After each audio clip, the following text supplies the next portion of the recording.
Bismillahirrahmanirrahim, and welcome back to this next video. And this is the 22nd video of the chapter 2 of immunology. In the last two videos, we were discussing about the basophils. Let me go through the content of the last two videos very quickly.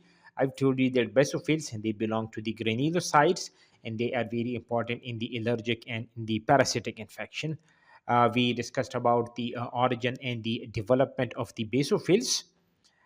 We discussed about the morphology of the basophils.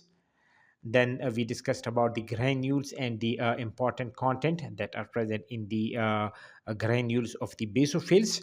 Then we discussed about in detail the functions of the histamine, that how the histamine work and how they are very important in the allergic and in the inflammatory reactions.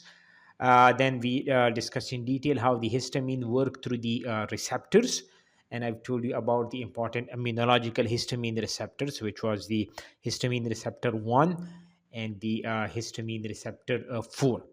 Then we discussed about the heparin in detail in the last video, that heparin is a glycosaminoglycan, and that is very important in the activation of the antithrombin 3, which is an indigenous inhibitor of the coagulation factors like the coagulation factor 10A and the coagulation factor 2A, or the thrombin. So we discussed in detail how the heparin that works and how it is important to prevent the thromboembolic events and maintain the blood fluidity. Now, in this particular video, I want to focus on another important component that is present in the granules of the basophils, and that is known as the proteoglycans.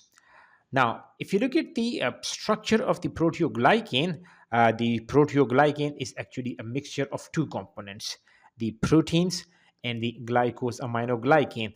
And collectively, the proteins and the glycosaminoglycan, they are known as the proteoglycans. So if you look at this particular structure, so it have got a protein core, and to this particular protein core, the proteoglycans, they are covalently attached. So collectively, this whole structure, the protein plus the glycosaminoglycan, they are the proteoglycans. Now, what the proteoglycans do? The proteoglycans, they are very important in the storage and release of the components present in the granules of the basophils, like the histamine, different kind of the proteases, the cytokines, and the heparin.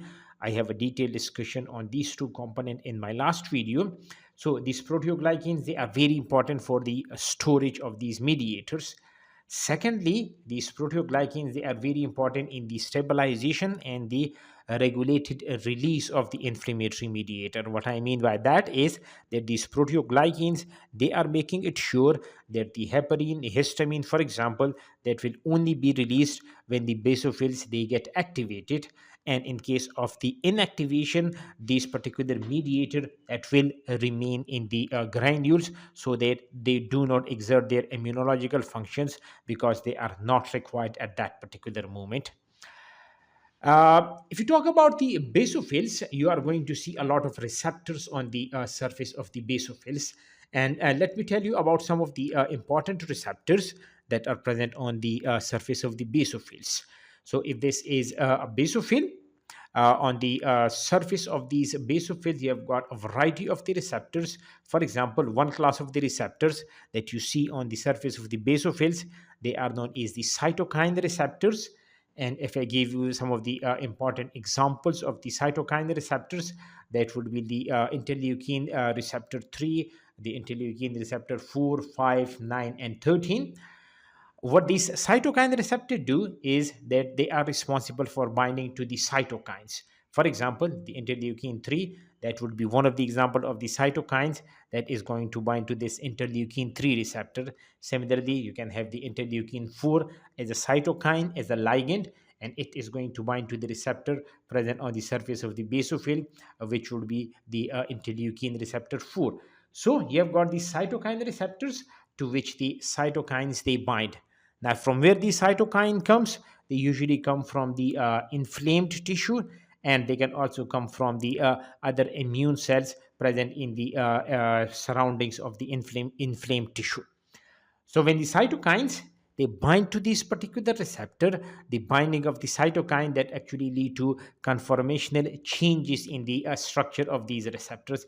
As you can see over here, this is the inactive form, for example, this is the inactive shape of the receptor. So after the binding of the ligand, it is going to change its shape, and this conformational change is actually responsible for the activation of this receptor.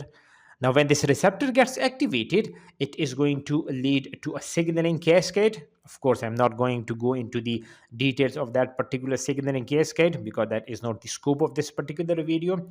But one of the important signaling pathway that gets activated when the cytokines they bind to their receptor is the JAK state signaling pathway.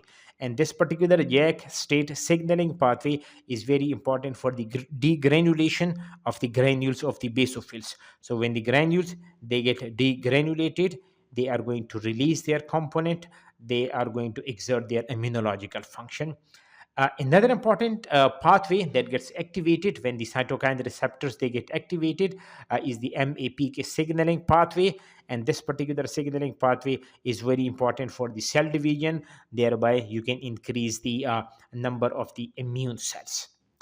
Another important class of the receptors that you see on the surface of the basophils, they are known as the chemokine receptors. This is one of the example, just a diagrammatic representation of the chemokine receptors. Let me give you some of the examples of the chemokine receptors that are present on the basophils.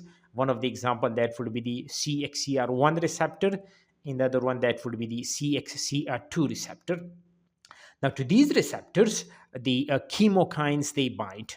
These chemokines are actually the signaling molecules, or these are the cytokines that are responsible for the chemotaxis, or in simple terms, you can say they are responsible to give directions to the basophils and other immune cells toward the site of the infection. So, when the chemokines, for example, the interleukin 8, which is also known as the CXCL8, when it binds to the chemokine receptor, what it do is it is going to direct the basophil to move towards the inflamed tissue, and when they move toward the inflamed tissue, they are going to exert their immunological function. The third type of the receptor that you see on the surface of the basophil, they are known as the toll-like receptors. And these toll-like receptors, like for example, if this is one of the toll-like receptor, they are very important in the recognition of the pathogen-associated molecular patterns. For short, they are known as the PAMPs. Now, these pathogen-associated molecular patterns are actually protein structure, for example, present on the surface of the pathogen.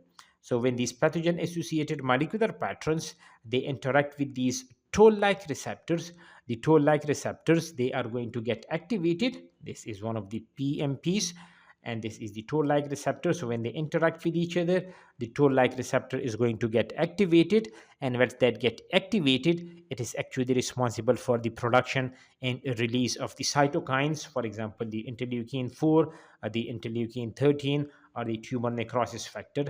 This interleukin 4, as I've told you, it can also bind to the same basophils that has produced it, thereby generating the autocrine signaling pathway. So these are the important receptors which are present on the basophils, and then they can exert their immunological functions. So if you like the video, please subscribe to my channel, hit the notification bell. If you have any question, you can ask me in the comment section, and do share it with your friends. We will continue our discussion in the next video.